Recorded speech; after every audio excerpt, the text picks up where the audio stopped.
Wow, there isn't much left of it, is there? No, Ray, Fort William Henry here at Pemaquid Beach in Maine, it's pretty much just some old stone walls outlining what it used to look like way back in 1692. Well, at least we have all these knee-high walls. Yeah. And one of the towers that was built as a replica in 1908 is still here, but it's just a shadow of what it once was. Well, these walls aren't the only shadow here.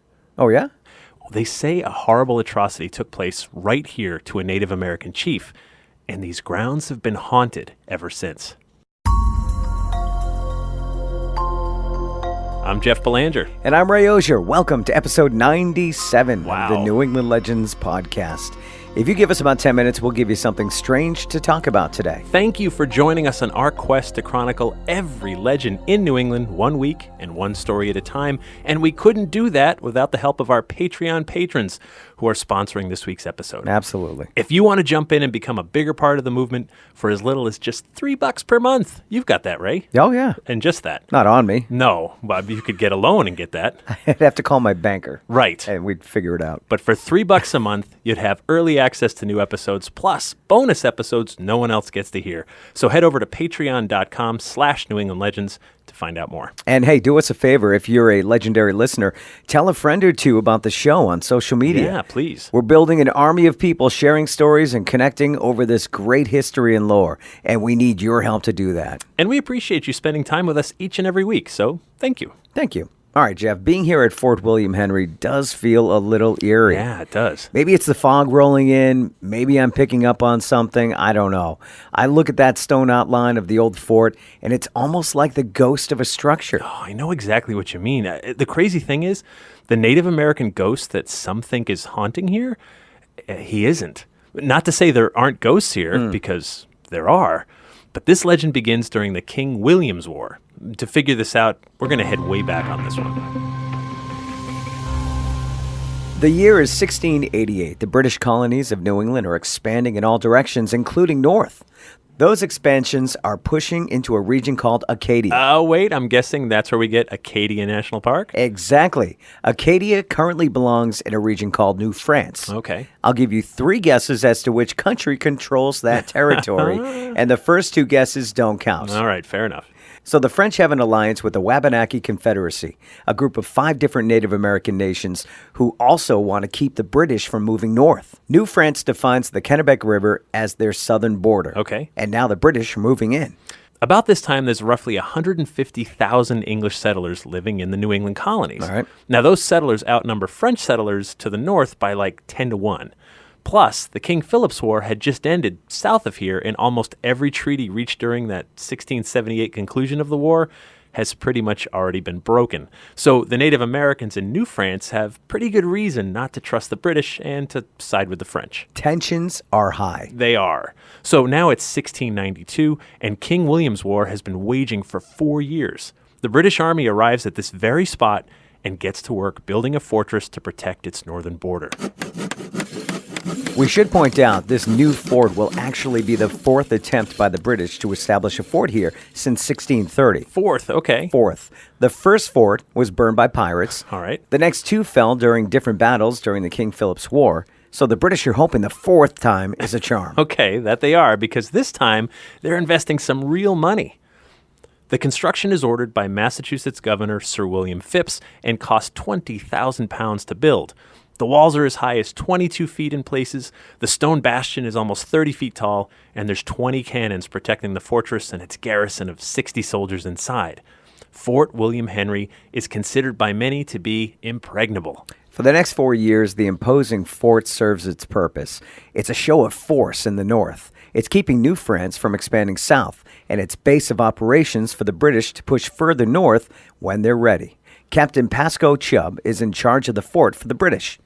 But then August of 1696 rolls around, and the Wabanaki Confederacy under French leadership is on the warpath. They're upset with their treatment by British settlers, so they march up to the fort and they surround it. With the fort surrounded, a Wabanaki chief's son holds up a flag of truce, and the firing stops. The chief's son wants to speak with the British soldiers inside to discuss a prisoner exchange, and our guys for your guys kind of thing. Got it. 2 Abenaki sagamores, or chiefs, a Jermit and a Bigquid, plus Ajeramit's 2 sons, walk under the flag of truce to speak with Captain Chubb. The men approach. Then, without warning, Captain Chubb betrays the truce flag and orders his men to fire on the party. When it's over, Sagamore Ajeramit and his 2 sons are dead. Wow. Sagamore Binquid is wounded, but limps to safety. The French and Wabanaki forces are infuriated at the atrocity that just occurred. So they lay siege to the fort.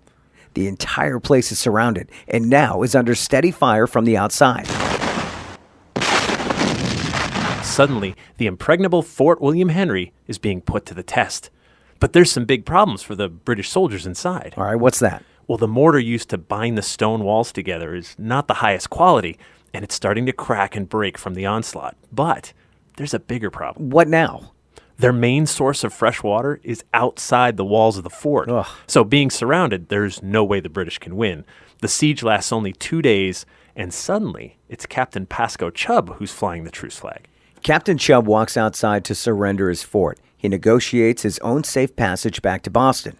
What happens to the rest of his men inside the fort is not his concern. Are you kidding me? No. I mean, what a coward. What a, low-down creep. I mean, first he betrays the flag of truce and now just abandons his men? You're not the only one that thinks that, Jeff. But more on the cowardly captain in a second. Okay. As for his men left inside the fort without their captain, there's conflicting reports. Some claim the men were slaughtered after an additional Abenaki chief was found chained inside and near death. Other reports say the French military leadership allowed those inside to march south. They were content with destroying the fortress. Either way, Fort William Henry is destroyed, and the British are forced further south. But what happens to Captain Chubb? Captain Chubb returns to Boston to one very angry governor. I bet. After being grilled over his actions, the governor throws Captain Chubb in jail. Once he's released, he skulks away to Andover, Massachusetts, where he lives in seclusion with his wife. His dishonor haunts him the rest of his days. Yeah. And you could say his actions at Fort William Henry have caused a haunting that's persisted. And that brings us back to today. So today there's reports of glowing balls of light moving around the fort, of strange cold spots, and some see the spirits of Native Americans walking the grounds. At first, some think maybe there's a reenactment going on, but then these specters just vanish. Okay, wait a minute. Yeah?